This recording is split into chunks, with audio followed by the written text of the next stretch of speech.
하나님은 살아계십니다. 우리 옆사람 뒷분 보고 인사합시다. 반갑습니다. 잘 오셨습니다. 네, 맞습니다. 우리 귀한 찬양, 우리 자신의 신앙 고백적인 그런 찬양 감사드리고요. 여러분, 우리가 두 번의 그런 초청일을 맞이하면서 참 많이들 수고들 하셨습니다. 시간과 물질을 드리고 또 열심히 기도하시고, 그리고 초청하시느라고 얼마나 힘드셨습니까? 그리고 오신 분들을 위해서 봉사하고 섬기고 하는 그런 모든 수고 하나님께서 모두 알고 계실 줄 믿습니다. 저는 이번 이 과정을 통하여서 우리가 다시 한번 이 두 가지 것에 대하여 바른 생각을 해야 되겠다, 바른 개념을 가져야 되겠다라는 생각을 그렇게 하였습니다. 그래서 오늘은 이 두 가지 우리가 좀 더 알고 있는 내용들이라 할 수가 있겠습니다만은 더 다시 한번 확인하고 또 다짐하는 그런 시간이 되어지길 바라면서요. 먼저는 교회관에 대해서, 교회가 무엇인가라는 것이죠. 여러분, 제가 이번에 교회는 이 유람선이 아니라 구조선이다라고 우리 시작을 해보겠습니다. 교회는 유람선이 아니다, 구조선이다. 예수님께서 이 교회를 세우시고 디자인을 하셨습니다. 과연 예수님께서 원하시는, 디자인하신, 설계하신 교회는 어떤 모습일까? 소위 유람선의 모습일까? 구조선의 모습일까? 라고 생각했을 때 예수님께서는 분명히 교회는 유람선이 아니고 구조선으로 세우셨다라고 하는 것을 우리가 알 수가 있습니다. 여러분, 먼저 우리가 교회하면 무엇을 생각하게 됩니까? 교회하면 많은 사람들이 그럴 거예요. 가서 마음의 안정을 얻고 또 위로받고 또 사람 만나는 곳, 교제하고, 물론 맞습니다. 그러나 이것이 전부라면 그 교회는 이 유람선 교회가 되고 말 것입니다. 유람선 그러잖아요. 유람선 배 한번 어떻게 생겼는가 볼까요? 이 배는 바로 유람선입니다. 얼마나 호화스럽게 보이고요. 크지요. 뭔가 편안할 것 같고, 뭔가 시설도 잘 되어 있을 것 같고, 의자도 좋고, 또 음식도 맛있는 음식이 있을 것 같고, 또 좋은 음악도 흐를 것 같은 그러한 모습이죠. 하지만 이 유람선에는 한 가지 목적이 있죠. 그건 뭘까요? 유람선 안에 있는, 곧 타고 있는 사람을 위하여 그 사람들을 즐겁게 하기 위해서 만들어졌고 운행을 하는 것이죠. 이게 바로 유람선의 모습입니다. 그러나 구조선은 다르죠. 구조선은요, 이렇습니다. 바다에 빠진 사람을 구하기 위하여 존재합니다. 이 구조선은 어떤 편안함을 추구한다거나 또한 안전을 추구하기보다는 뭡니까? 사명이죠. 생명을 구하겠다고 하는, 생명을 우선적으로 하는, 그래서 편안함보다는 사명, 안전보다는 생명을 우선적으로 하는 그런 배가 구조선이죠. 저는 오늘 말씀을 이렇게 준비하게 된 이유도 분명히 교회는 유람선형의 모습이 아니라 구조선이다라는 말씀을 드리고자 한 것이죠. 계속 이야기됩니다마는 구조선 교회는 어떤 교회일까요?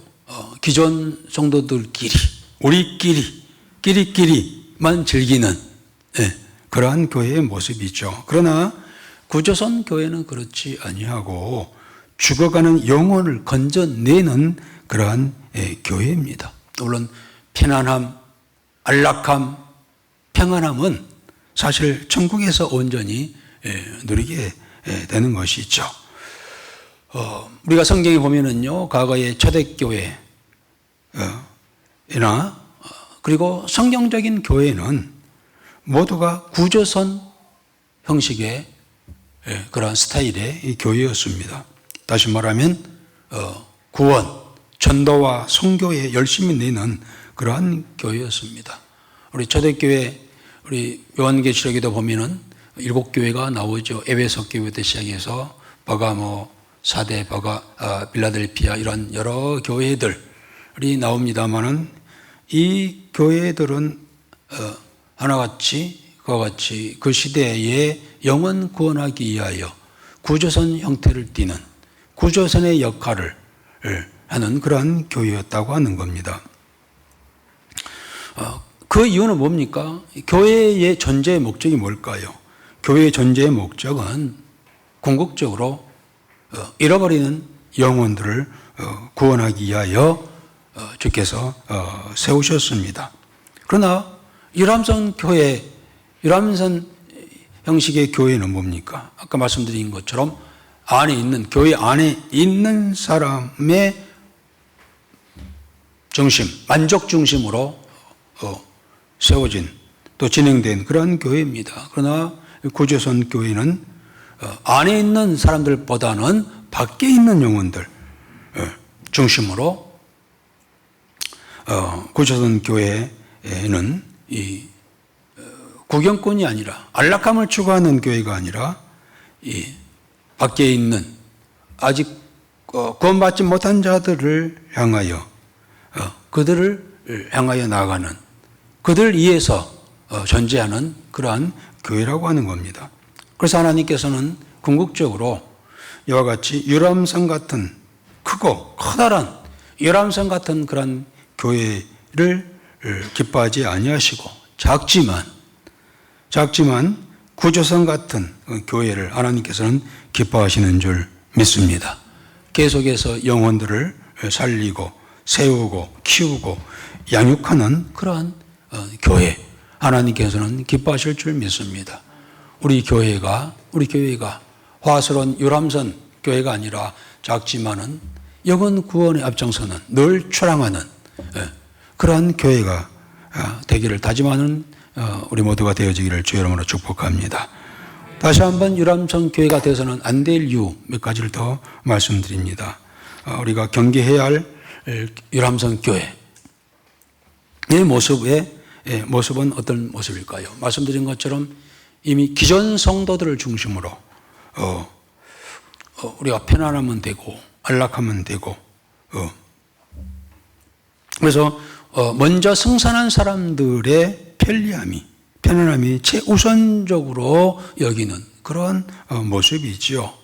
그래서 음식도 모든 서비스도 좌석도 분위기도 들어있는 안에 있는 성도들이 만족하는가가 그런 기준이 되어지는 그런 교회라고 하는 겁니다. 그래서 사명보다는 편의주의, 전도는 선택 사항입니다. 그리고 해야 된다는 것은 알지만은 그것이 불편하면은 그만둬버리는 그것이 당연하게 여기는 그러한 분위기라고 할 수가 있습니다. 곧 유람선 교회는 이 교회 안에 있는 사람만을 위하여 존재하는 그러한 교회라고 하는 겁니다. 그러나 하나님께서는 이러한 교회를 원치 아니하시다고 하는 것을 알 수가 있습니다. 물론 교회 안에서 우리가 평안을 누리고 안락함을 누리고 서로 성도의 아름다운 교제를 하는 것 결코 나쁘지는 않습니다. 그러나 치명적인 문제는 뭡니까? 지금 바다에 빠져 있는 그런 사람들을 예면하고 있다고 하는 겁니다.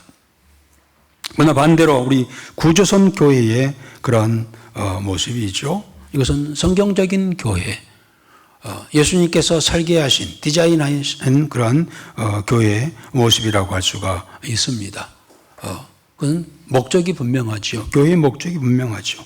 교회의 목적이 뭘까요? 존재의 목적, 예수님께 세우신 목적이 뭘까요?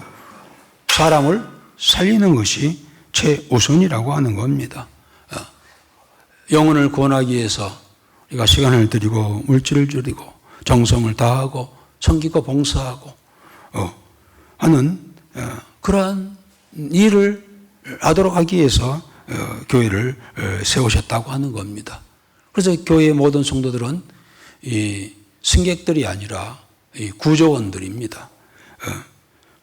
구조대원, 목사만이 또 특별한 몇 사람만이가 아니라 모두가 다 구조대원의 그런 자세를 가지고 항상 관심을 가지고 세워지는 그런 교회이지요. 그를 위해서는 어떤 불편함도 감수하는 그러한 분위기이죠. 여러분, 바다에 빠진 사람을 구해내면은요, 아마 그 배는 물로 적셔질 겁니다. 왜냐하면 젖은 사람을 이렇게 끌어올렸으니까, 배를 태웠으니까 배는 지저분해지고 소란할 겁니다. 그러나 이 구조선 교회의 분위기는 오히려 그러한 이 불편함을 감수하고 불평하지 아니하고 그리고 젖은 사람을 태우는 것에 대하여, 젖은 사람이라는 말은 무슨 말일까요? 우리가 초청해서 구원받게 하여 하는 과정에서, 여러분, 교회는요 천사들만 모이는 것은 아니잖아요. 다 죄인들이 모이는 곳이죠. 그렇기 때문에 우리가 교회 오신 분들을 보면은요, 다 처음에는 젖어 있어요. 세상에 젖어 있잖아요. 세상의 풍습과 생산적인 그런 가치관에 젖어 있지요. 그래서 교회 와가지고 참 어떤 경우는 소란하게 하기도 하고 행동이 그렇게 좀 불편하게 하는 경우도 있고, 다 우리가 처음에는 다 그랬습니다. 그러나 그것을 불평하지 아니하고 그것을 다 감수하고, 참 우리의 사람들의 모양이 다 다르듯이 우리의 성품도 행동도 생각도 가치관도 다 다르지 않습니까? 교회는 다 천사들만이 있다고 생각하겠지만은 그렇지 않습니다. 각가지 여러 모습의 여러 가지 형태의 가치관을 가지고 있지요. 그러나 목적은 그들을 어떻게 해서든지 하나님의 사람으로 바로 세우고자 하는 것이 목적입니다. 그런 과정에서 소리도 나고 혼란스럽기도 하고 뭐 이런 일들이 많이 있겠지만은 그것을 감수하는, 그것을 불평으로 여기지 아니하는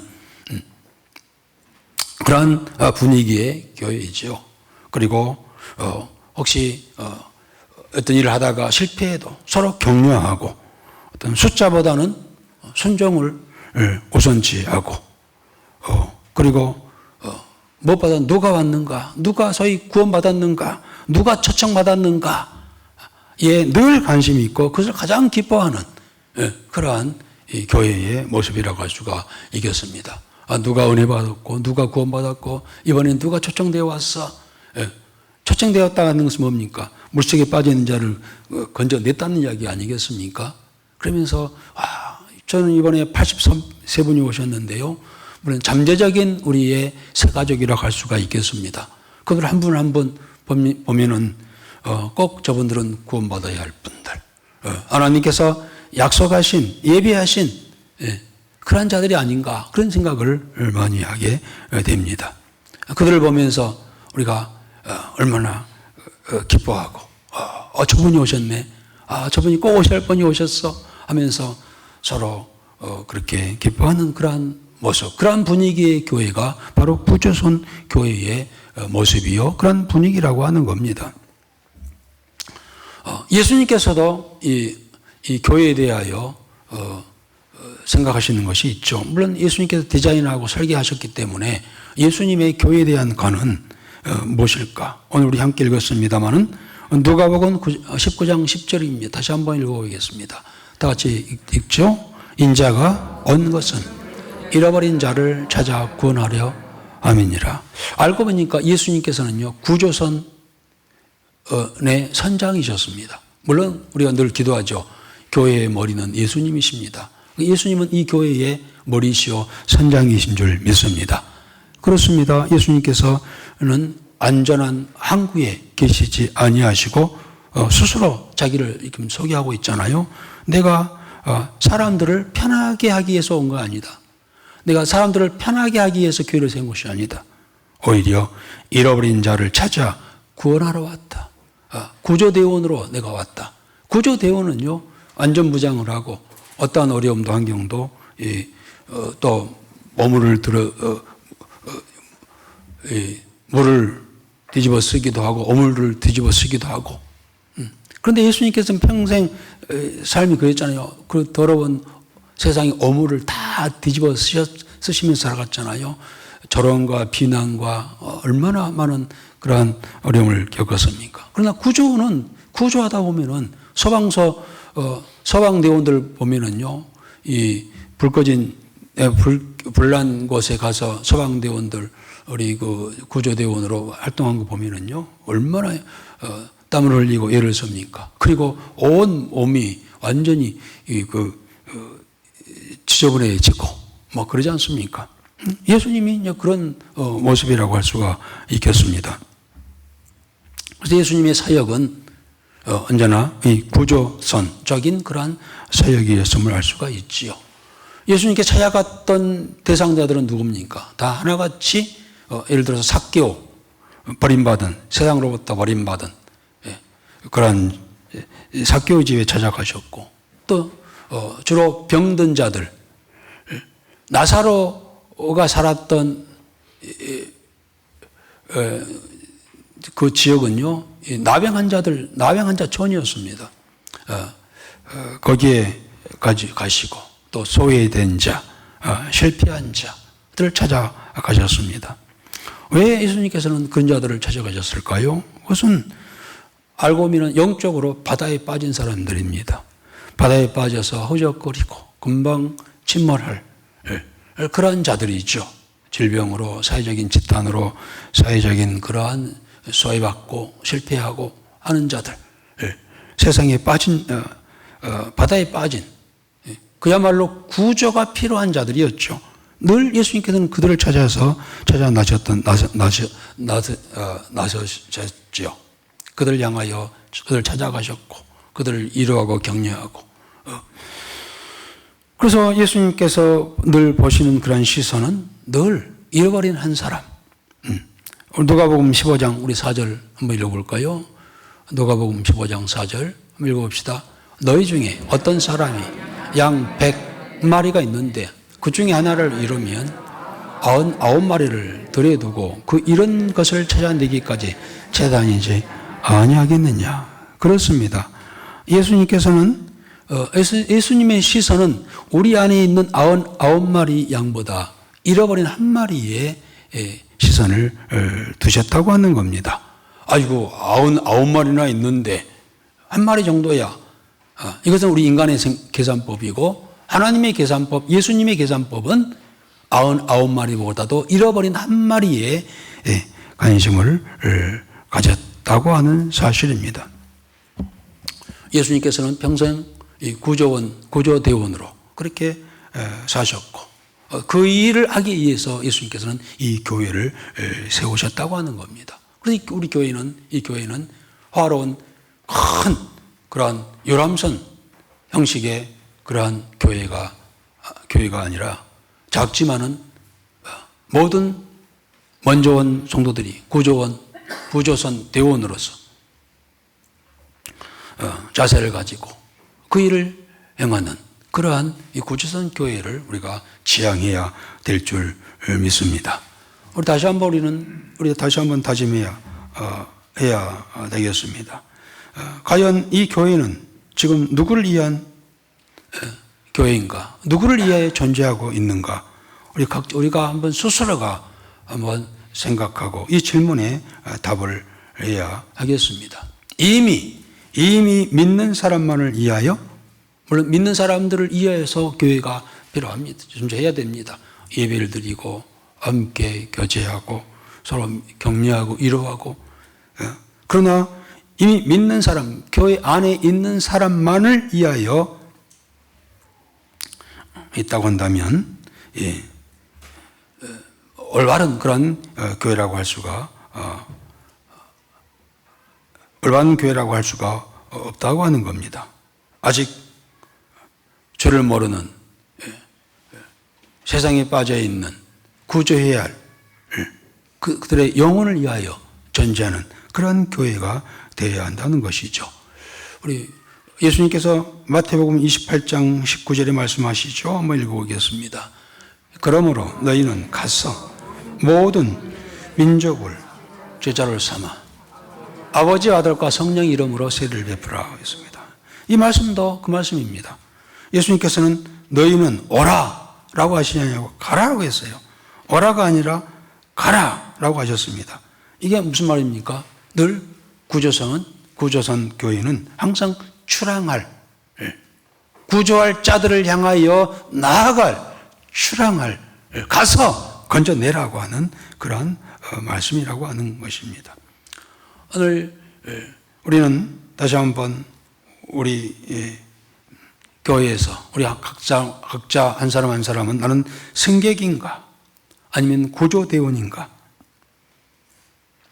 다시 한번 살펴보는 그런 계기가 되었으면 좋겠습니다. 승객이라고 한다면 안락함을, 편리함을 그렇게 추구할 것이고, 뭔가 불편하면은 외면하고, 그러나 반대로 구조대원으로서 어떻게 하면은 한 사람이라도 구원할까, 구조할 자들을 생각하고 찾고 또 찾아오는 그러한 구조대원으로 소위의 자세인가 우리가 한번 다시 한번 생각해 보는 그런 시간이 되어져야 할 줄 압니다. 우리 옆 사람과 한번 그렇게 물어볼까요? 당신은 승객입니까? 구조대원입니까? 한번 물어봅시다.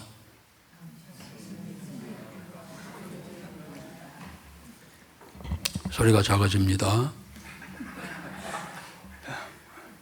더불어서 우리가 교회 공동체에게도 우리가 분명히 질문을 해야 하겠습니다. 새 가족을 위하여 물에 빠진 사람들을 건져내는 과정에서 불편해질 준비가 되었는가? 그리고 실패해도 다시 도전할 수 있는 교회인가? 우리 교회를 향하여 우리는 다시 한번 질문과 대답을 해야 될 줄 압니다. 이번에도 두 번의 참 큰 일이죠. 보면서 저분들이 어떤 마음으로 저렇게 아침부터 새벽부터 나와서 밤늦게까지 저렇게 수고할까 많이 생각을 해봤습니다. 참 힘들겠다, 어렵겠다 라는 생각을 했어요. 그러나 초청되어서 오실 새 가족들을 위하여 수고할 준비, 섬길 준비, 불편해질 준비를 또 그런 자세로 하고 있다고 한다면 이건 귀한 은혜가 아닐 수가 없다 라는 생각을 많이 했습니다. 또한 교회를 향하여 어떤 숫자보다도 한 사람의 예수님께서 99마리보다도 잃어버린 한 영혼에 대하여 관심을 갖는 그러한 교회. 예수님께서도 그렇게 한 이유가 뭡니까? 예수님께 하신 말씀 속에 한 영혼은 천하보다 귀하다라는 그런 생각 속에서 예수님께서는 잃어버린 한 마리 양을 찾아 나섰던 것이죠. 오늘 이 교회가 한 영혼은 온 세상보다 귀하고 라고 하는 그 예수님의 시선을 다시 한번 회복하는 그런 우리 교회가 되어야 될 줄 믿습니다. 그래서 우리는 이렇게 선언합시다. 우리는 편안함보다 사명을 택하겠습니다. 안전보다 출항을 택하겠습니다. 그리고 한 영혼을 위하여 기꺼이 내가 불편해지겠습니다. 라는 이러한 다짐을 우리가 해야 할 시점이 온 것이죠. 한번 우리가 같이 그렇게 선언을 해볼까요? 첫째는 편안함보다 사명을 택하겠습니다. 같이 한번 해봅시다. 시작. 그리고 안정보다 초랑을 택하겠습니다. 한 영혼을 위하여 기꺼이 불편해지겠습니다. 선언합시다. 시작.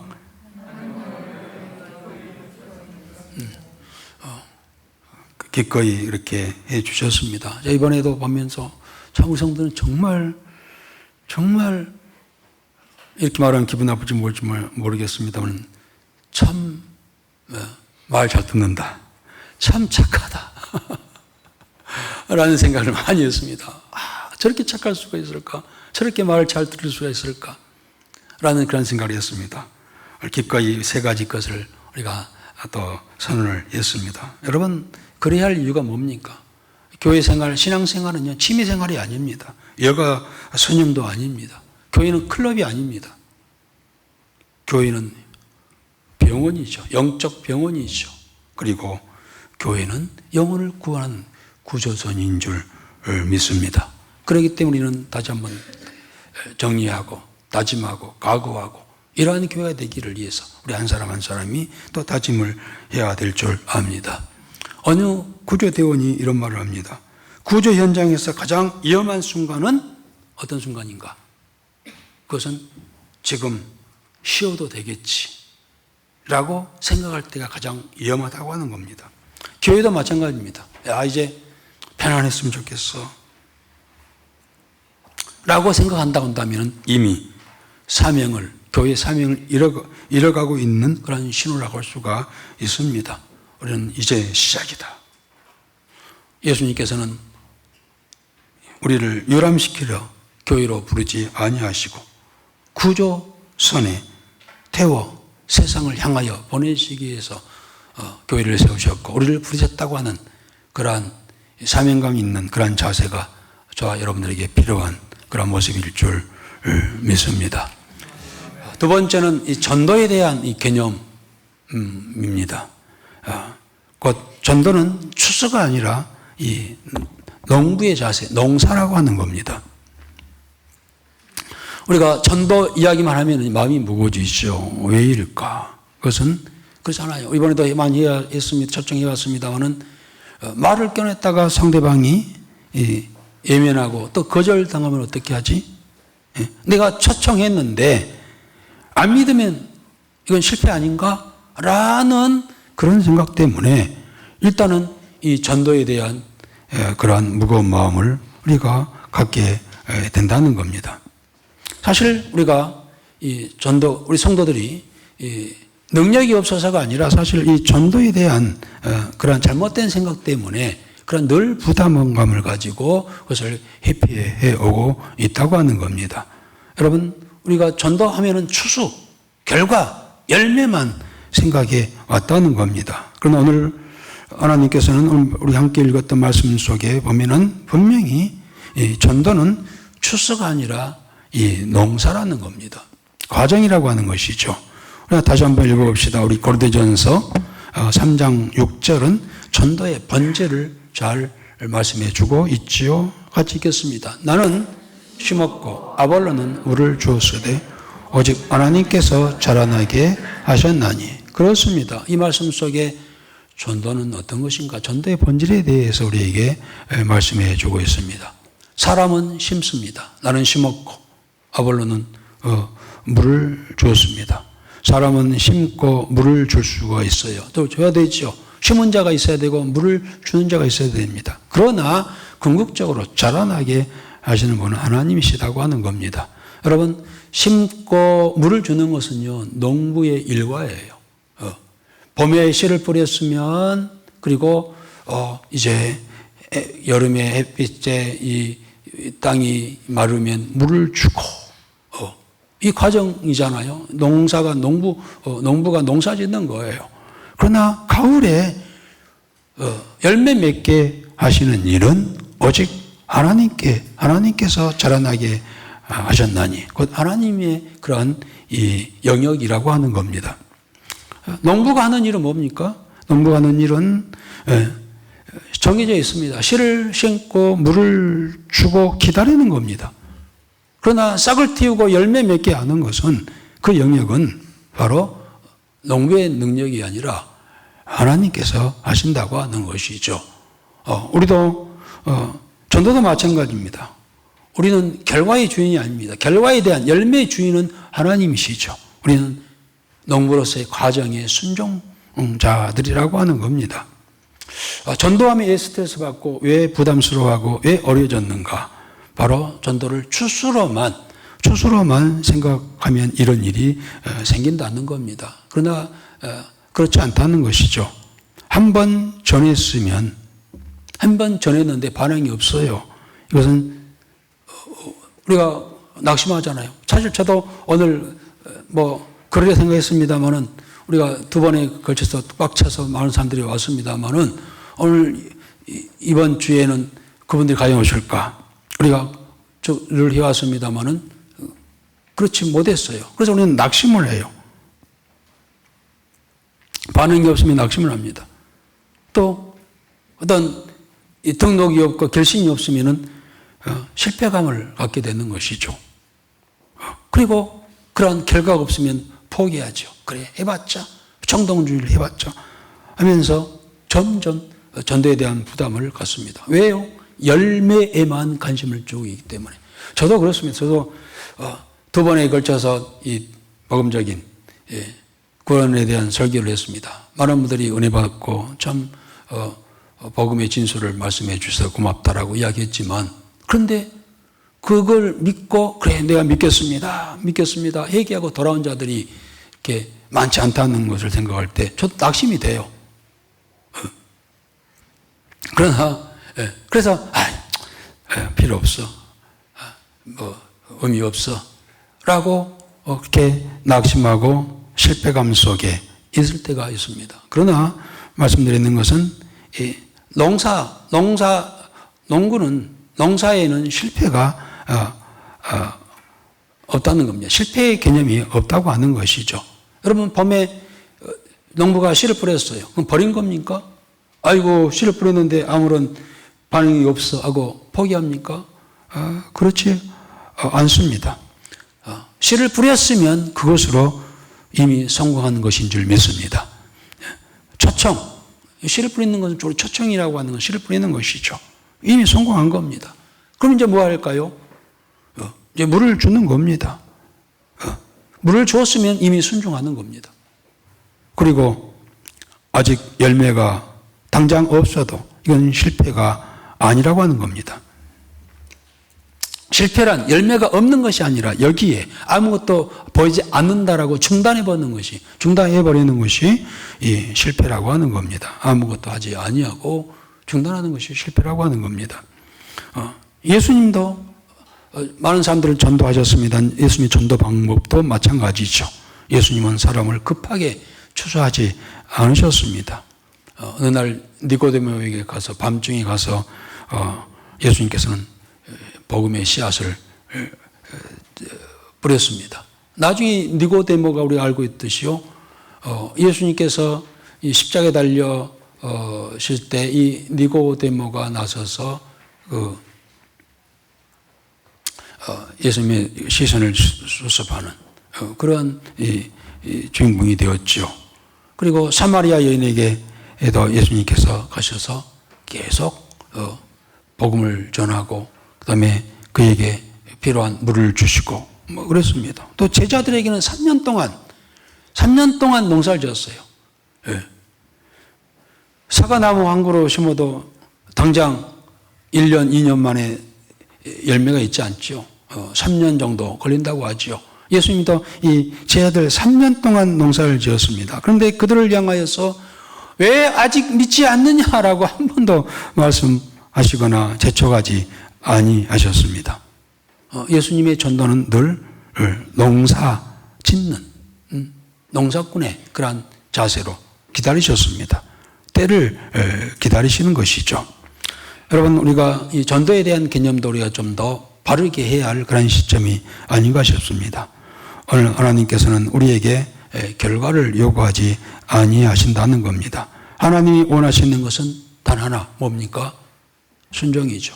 씨를 뿌리고 물을 주는 그러한 순종과 충성을 원하신다고 하는 겁니다. 우리가 한마디 그들에게 건넸다고 한다면 이미 씨를 심는 것이고, 그들을 위하여 관심과 기도했다고 한다면 물을 주는 일인 줄 믿습니다. 그들을 향하여 포기하지 않았다고 한다면 이미 농부로 서 있는 그러한 모습일 줄 믿습니다. 우리는 연간에 한 80, 90명의 이름이 기록된 명패가 나무에 달렸습니다. 저들이 어쨌든 열매가 되어서 주 앞에 들어올 때까지 우리는 인내하며 농부의 자세로 저들을 위해서 기도하고 하는 그런 일을 계속 하겠습니다. 오늘 우리가 이 말씀, 이 문장을 다시 한번 마음에 새겼으면 좋겠습니다. 전도는 추수의 부담이 아니라 농사의 과정이요, 그리고 기쁨이다. 이 마음 자세를 우리가 다시 한번 이 말씀을, 이 문장을 우리가 한번 마음에 새겼으면 하는 그러한 시간이 되어지를 바랍니다. 마치겠습니다. 말씀 마치겠습니다. 우리 교회는 유람선이 아닙니다. 교회는 구조선입니다. 편안함보다 사명을 선택하는 교회가 되기를 다 같이 우리가 소망하고 결단합시다. 또한 예수님께서 이 교회를 구조선으로 사용해 주시기를 위해서 늘 기도하고, 나는 이 구조선의 승무원으로, 구조대원으로 내가 사용되기를 위해서 늘 기도하며, 또한 결과는 주께 맡기고 농사에 하는 그러한 생각을 가지고 꾸준히 물을 주고 씨를 심고 물을 주는 그런 수고 다 같이 하기를 다짐하는 이 시간 되어지기를 주의 이름으로 축복합니다. 기도하겠습니다. 보좌 하나님, 오늘 그동안 여러 날 동안 우리들로 하여금 구조선의 구조대원으로 세워주신 줄 압니다. 다시 한번 이 교회의 목적 사명을 다시 한번 생각하면서 이 시대에 작지만 참으로 한 영혼을 구해내는 그런 예수님께서 원하시는, 설계하셨고 디자인하셨던 교회의 목적대로 이 교회가 세워나가게 하여 주옵소서.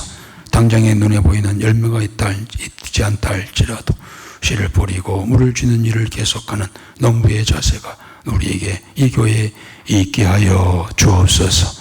그래서 날마다 주마다 그러한 구원받는 자들이 수가 더해지는 그러한 은혜 허락하여 주시고, 이를 위해 수고하는 모든 자들의 수고를 우리 하나님 기억하여 주시고 합당한 은혜로 도와여 주옵소서.